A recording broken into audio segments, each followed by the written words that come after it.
सबसे पहले तो कुछ बयान फरमाइए कि ये इमरान खान का लॉन्ग मार्च आ रहा है पिंडी की तरफ, बस अब पहुंचा ही चाहता है, और दूसरी तरफ हुकूमत जो है वो डटी हुई है। कुछ मुज़ाकरात शुरू हुए हैं अलवी साहब के और इनके बीच बाज़ाब्ता तौर पर, जिसमें अभी फॉर्मली तस्लीम तो नहीं कर रहा है लेकिन बातचीत चल रही है।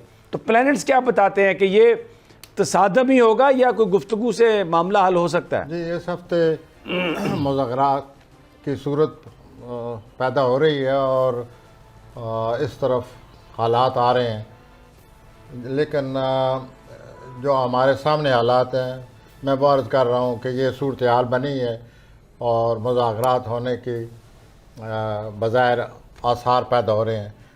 लेकिन बीच में आपने प्लैनेट का कुछ 6-7 दफ़ा जिक्र कर डाला है। अगर प्लैनेट ग्रुप से आप पूछेंगे तो ये मामला मुझे ठीक नहीं नज़र आता। बाद में दोनों जो साइड हैं, दोनों जो एक दूसरे के ख़िलाफ़ खड़े हैं, महाजराई है, ये मामला दोनों बैक नहीं करेंगे। ये मामला मुझे ख़राब होते नज़र आता है। अच्छा, कोई भी बैकआउट नहीं करेगा? मुज़ाकरात के इस हफ्ते चांसेस हैं, वो तो हो रहे हैं चांसेस, आप बिल्कुल दुरुस्त फरमा रहे हैं, लेकिन आप कहते हैं कि तसादम ही होगा, ये गुफ्तगू से मसला हल नहीं होगा। ये आता है कि आखिर में ऐसे ही नज़र आता है, प्लैनेट ऐसे ही है। फ़खर रहमान, आपने सुना प्रोफेसर साहब क्या कह रहे हैं, आप क्या कहते हैं? जी, प्रोफेसर साहब की बात को अगर आप सामने रखें तो थोड़ा सा मैं आपको पीछे ले जाऊंगा।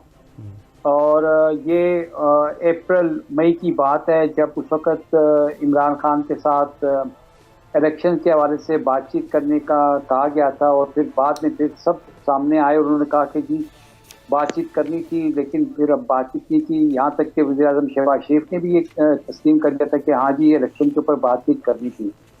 तो बिल्कुल गनी साहब सही कह रहे हैं कि ये बातचीत का एक जो मामला था, ये पहले भी ट्रक की बत्ती की तरह था, और इमरान खान ने फिर इसीलिए से जलसों का अपना शुरू किया था, और 25 मई का लॉन्ग मार्च का भी उन्होंने ऐलान किया था। ठीक है, आप कह रहे हैं कि ये ऐसा ही लगता है। अच्छा प्रोफेसर साहब, मैं सर ये माज़ाराई की शक्ल नज़र आती है। प्लैनेट जो है वो इसी तरफ इशारा कर रहे हैं कि दोनों साइड्स जो हैं पीछे नहीं हटेंगे।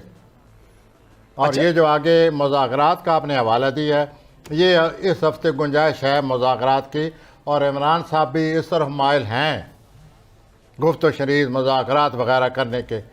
लेकिन सवाल ये है कि आखिर में क्या होगा। ये बड़ा सवाल है जी हाँ जी, और यही आप दरअसल इम्पॉर्टेंट जो पहलू है सारे मामले के यही है। वो ये नज़र आता है कि ये इकट्ठे ये आमने सामने आएंगे। अच्छा, इमरान साहब एक और बात करते हैं प्रोफेसर साहब, उन्होंने कहा है कि दोबारा हमला हो सकता है, खदशा है। पहला जो पिछले हफ्ते आपसे बैठे थे, मैं कह गया था कि अभी उनकी जान को बदस्तूर ख़तरा है, बिल्कुल ख़तरा है, और ये 2 साल तक ख़तरा है। ये नहीं कि सिर्फ इन दिनों है। ये प्लैनेट उनके 8वें खाने में बैठे हुए हैं, वो तो 2 साल और अभी तक उधर ही 8वें खाने में प्लैनेट है, जिसकी वजह से मैं कहता रहता हूँ कि उनकी ज़िंदगी को ख़तरा है। और दूसरा ये है कि वो अपने जो करीबी साथी हैं उन पर उनकी गहरी नज़र नहीं है।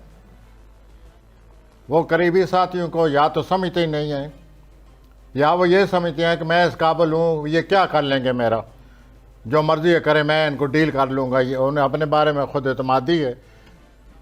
लेकिन प्लैनेट की हमने तो प्लैनेट क्रू से बात करनी है। वो ये मुझे नज़र आता है कि there is a massive deception now against Imran Khan. कोई आदमी जो बहुत ही करीब है उनके, या जो कोई 1-2 करीब हैं, वो उनको बहुत बड़ी डिसेप्शन धोखा देने वाले हैं। और आप इस बात को अपनी जो आपका तर्ज है, आपकी जिस तरह बात एक साफियाना तौर पर करते हैं, आप ज़रूर इस बात को वो करें। फ़खर रहमान, प्रोफेसर साहब ने बड़ी ज़बरदस्त बात कही है, dissipation.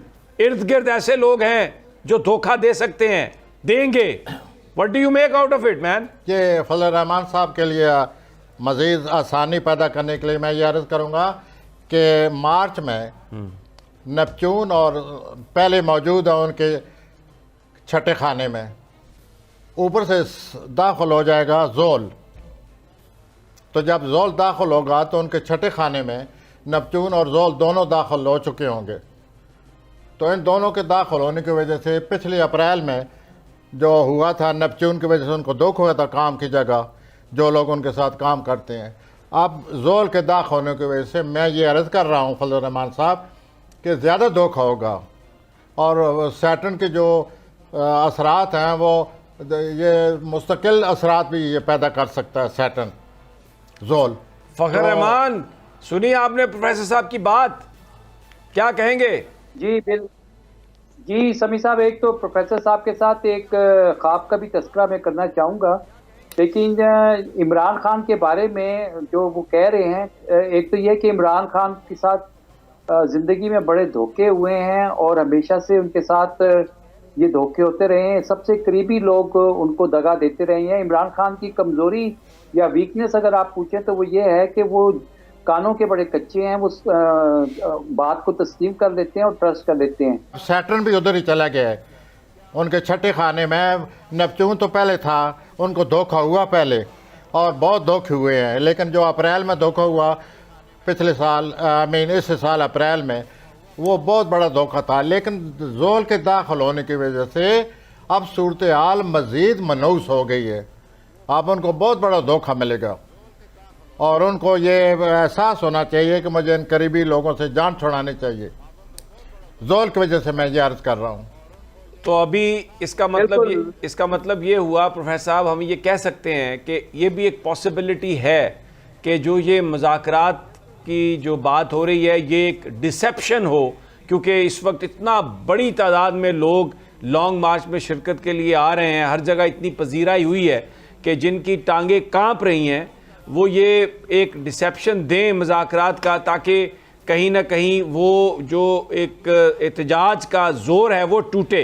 That is a possibility professor साहब। वेल जी, वो जो जिनकी टांगें कांप रही हैं आप फरमा रहे हैं, वो तो कांप रही हैं, वो तो बिल्कुल सामने है, लेकिन उनके साथी जो इनकी बिल्कुल सफ़ों में वाज़ेह है सूरत हाल। हम फजल रहमान साहब और मैं ये जो अर्ज़ कर रहे हैं वो ये है कि जो धोखा हो रहा है उनको, जो उनको धोखा देने वाले हैं, मगर इमरान साहब को इसका एहसास ही नहीं है। मैं वाजे कर देता हूँ, उनका नाम है फ़खर रहमान। वो बड़े परेशान हो गए हैं, फजल रहमान आपने उनसे कहा है, क्योंकि ये आजकल कोई इतनी ज़्यादा इज्जत वाबस्ता इससे नहीं लगी हुई। उन्होंने कहा मेरा नाम फ़खर रहमान है। चलें जी फ़खर साहब, आपका नाम आ गया प्रोफेसर साहब को, आप फ़खर रहमान ही हैं, ठीक है। अच्छा प्रोफेसर साहब ये बताइए कि वो जो उधर लंदन में गए हुए हैं पंछी, बेटी भी है अब्बा भी हैं, वो क्या, उनके क्या सितारे हैं वो? हाँ जी, उनके सर जिन सितारों के ज़ेरे असर ये सब कुछ हो रहा है, या उनके जो प्लैनेट्स हैं वो एक वक्ती तौर पर, जो प्लैनेट वक्ती तौर पर गुजरते हैं, वो कहना पड़ता है कि वो खुश हो जाते हैं। अच्छा। लेकिन सवाल यह है कि उसका पूरे मुस्तकबिल को मद्देनज़र रखते हुए क्या असरात हैं, वो ठीक नहीं है सर। वहाँ एक यूरेनस प्लैनेट आया हुआ है उस औरत के खाने में, जिसको हम मरियम कहते हैं। अच्छा। वो यूरेनस जो है वो तब्दीलियाँ लाता रहता है। अभी फरवरी आएगा तो सूरज के साथ यूरेनस का तरबीह लगेगी, वो मरियम के लिए बड़ी ख़राब साबित होगी। लेकिन जहाँ तक उनके वाले साहब का तल्लक है, उनके प्लैनेट किसी हद तक ठीक हो रहे हैं, और मुमकिन है जनवरी में जब सूरज उनके घर में आएगा वो मज़ीद एतमाद महसूस करें। लेकिन एक होता है मुस्तकिल हाल, वो नहीं है अभी। वक्ती तौर पर नवाज शरीफ साहब महसूस करेंगे कि सूरत हाल जो है जैसे मैं चाहता हूँ वैसे सूरत हाल वो शक्ल इख्तियार कर रही है। और दूसरा यह है कि कोई नए लोग, नए दोस्त उनके ज़िंदगी में आप आ रहे हैं, उनकी वजह से भी उनको काफ़ी तक़वियत मिल रही है उनके मशवरों से आजकल। तो देखिए अब, और जो वज़ीर आज़म है 23 सितंबर 1951 जनाब शहबाज शरीफ साहब, हाँ जी, तो उनकी जो सूरत हाल है वो बहुत ही ज़्यादा कश्मकश में गिरफ्तार हैं। जहाँ तो तक अपना शहबाज साहब, हमारे शहबाज साहब का तल्लक है, ये तो अभी डीप टेंशन, और कोई फैसला करने का उनको समझ नहीं आ रही कैसे फैसला किया जाए। तो ये कोरोना इसी दबाव में हुआ है फिर उन्हें? कराना था, उनके साथ कोई अच्छा खासा ताल्लुक होगा, कोई जरासीम मिलते होंगे आपस में। अच्छा, ये फ़ख्र रहमान साहब भी कुछ अगर उनके बारे में बयान कर सके तो। हाँ जी जी फ़खर साहब। एक्चुअली समी साहब, वो जो चाइना में, अमेरिका में और दुनिया भर की जो लेबॉर्ट्रीज हैं उसमें जो कोरोना के टेस्ट किए गए थे कि ये जरासीम क्या है, तो उसमें उन ममालिक में तो किसी भी सूरत में सियासी कोई जरासीम जो था वो सामने नहीं आया, लेकिन अलबत्ता पाकिस्तान में ज़रूर आ गया। और जब भी लोगों ने अदालत में पेश होना होता था या कहीं पे उनकी तलबी होती थी तो वो कोरोना हो गया और एक सर्टिफिकेट ले लेते थे। तो यहाँ पर जब भी हमने देखा कि सियासी तौर पर सियासतदान दबाव का शिकार हुए तो वो कोरोना का बहाना बनाकर या तो अदालतों में पेश नहीं होते थे। और अभी भी कुछ सूरत हाल ऐसी लग रही है कि एक अहम तकर्री हो रही है और उसकी जिम्मेदारी इस वक्त के वज़ीर आज़म के सर पर है। अब उनको समझ नहीं आ रही है कि अपने भाई की क्या करें। ठीक है, अच्छा मैं एक और सवाल करता हूँ। एक प्रोफेसर साहब, एक नाम है इसहाक डार, 23 मई 1950 इनकी डेट ऑफ बर्थ है, 23 मई 1950। ये बड़ा मज़ाकराती जो टीम है उसमें हैं और सदर अलवी से मुलाकात, फिर जरदारी से, फिर शहबाज साहब से, बड़ा इनका जो है ना इस वक्त घूम रहे हैं। तो क्या ये कुछ कामयाबी इनके हिस्से में आएगी या? इनका जो तरीक़ादार बताइए, ये घूम रहे हैं, बातें कर रहे हैं, राय ले रहे हैं, राय दे रहे हैं, लेकिन डीप इन हिज सेल्फ ये बहुत ज़िद्दी हैं। करना इन्होंने वही है जो चाहते हैं, बग़ैर वो मुज़ाकरात बातचीत हो रही है उनकी। अब सवाल यह है कि एक इंसान ने अपने तजर्बे के मुताबिक, अपनी सियासत के मुताबिक ही नतीजा निकालना है, तो वो बात वही होगी जो वो चाहते हैं। ही इज़ वेरी स्टबर्न, वो ज़िद्दी इंसान है बहुत, जिन्हें हम डार साहब कहते हैं, और वो बात उन्हीं की मनवाने की वो कोशिश करेंगे। अच्छा, यानी जो उनको जिन्होंने कहा उनसे उन्हीं की बात मनवाने की कोशिश करेंगे, कोई बीच का रास्ता हाँ नहीं। ये वो ही इज़ वेरी स्टबर्न, वो जिद में आएंगे और वो अपनी राय पर कायम रहेंगे। जी फ़खर, ये तो फिर मज़ाकराती मिशन तो कामयाब होता नजर नहीं आ रहा। सर जी बिल्कुल बिल्कुल ऐसा ही है। और जिस तरह से प्रोफेसर साहब फरमा रहे हैं कि वो जिद्दी हैं, तो एक जिद तो उनकी बिल्कुल पाकिस्तान को डिफॉल्ट पे ले गई है। 75% से ज़्यादा पाकिस्तान दिवालियापन का शिकार हो गया, मईशत तबाह हो गई है। तो ये मेरे ख्याल में ये भी एक कोई जिद ही का नतीजा मुझे लग रहा है। और जहाँ तक आप मुज़ाकरात की बात कर रहे हैं, आज उनकी सदर ममलकत से बातचीत हुई और इससे पहले उन्होंने जो एलाइज हैं उनसे भी मुलाकातें की। तो अब वो फिर से एक कोशिश कर रहे हैं कि किसी ना किसी तरह से कहीं पे फ्लेक्सिबिलिटी या कोई चक्कर दे दें और ये जो तैनाती का मामला इससे स्मूथली निकल जाए और फिर उसके बाद इमरान खान को हम आंखें दिखाएं। तो ये प्रोफेसर साहब की जो बातें हैं बिल्कुल सही लग रही हैं मुझे। और मेरे पास कुछ इंफॉर्मेशन भी है कि आइंदा जो सूरत हाल बनने जा रही है वो बड़ी ख़तरनाक और इंतहाई खौफनाक किस्म की होने जा रही है। अल्लाह ताला से दुआ हमें ये करनी चाहिए कि पाकिस्तान को हर किस्म की ठीक हो गया। अच्छा ठीक है फ़खर, ठीक है। अच्छा एक और बात, एक आरिफ अलवी साहब हमारे सदर हैं, 29 जुलाई 1949, 29 ऑफ जुलाई, ये उनकी डेट ऑफ बर्थ है। ये मुझे बताइए कि ये कुछ करेंगे या ये कोई लॉलीपॉप देंगे, कोई लोरी देंगे? ये यूँ समझ लीजिए कि असरात ये इनमें ज़िद नहीं है, लेकिन ही नीड सेंस ऑफ अप्रिसिएशन। मैं प्लानट की रूह से मुझे बातें करनी पड़ती हैं जी। छोटी मुँह बड़ी बात, मैं अपने मोहतरम सदर साहब के बारे में बात कर रहा हूँ कि वो ही need sense of appreciation whatever he is doing. तो अब सवाल ये पैदा होता है, जो सूरत हाल है उसमें अप्रिसिएशन है ही नहीं। जिसके वो मुज़ाकरात कर रहे हैं उनको इसका एहसास हो चुका होगा। ये मुज़ाकरात इस हफ्ते हैं सर, और इसका जो आखिर में अंजाम होने वाला है, जब उन्होंने यहाँ पहुँचना है, वहाँ जो सूरत हाल नहीं नज़र आ रही प्लानट के रूह से, वहाँ जैसे आपने साफियाना लफ्ज़ इस्तेमाल किया, तसादुम है, दोनों साइड नहीं पीछे हटेंगी। वहाँ कोई ऐसी सूरत हाल नज़र नहीं आ रही कि मसले का हल बने।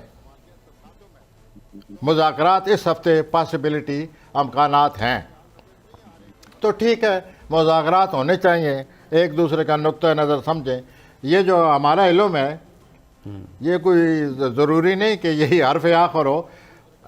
मुमकिन है हमारी राय जो है वो उसमें यूँ समझ लीजिए कि सही ना हो, मुज़ाकरात को अल्लाह कोई सूरत निकाल दे, क्योंकि वो जो चाहे कर सकता है, जो चाहे जिस वक्त चाहे कर सकता है। बिल्कुल ठीक है, तो मुज़ाकरात इंशाल्लाह जारी रहेंगे, लेकिन एक अच्छी तरफ जाएं। और ये जो अभी तक सामने आई है बात प्लैनेट्स की रूह से कि मुज़ाकरात तो हो रहे हैं, होंगे भी, लेकिन एंड जो है एंड वो ठीक नज़र नहीं आ रहा, और धोखा फिर इम्कान है। और इसाक डार साहब बड़े ज़िद्दी हैं अपने मास्टर्स के पैगाम के लिए। जब तो ये कह रहे हैं आरिफ अलवी साहब बीच में कोई सूरत निकालना चाहेंगे, कोशिश करेंगे, but at the end of the day इन मुज़ाकरात के नतीजे में कोई चीज़ हल होती हुई नज़र नहीं आ रही। बाकी मेरे मौला के हाथ में हर चीज़ है, जो चाहे वो कर दे। छोटा सा वक्फा, गुफ्तगू जारी रखेंगे।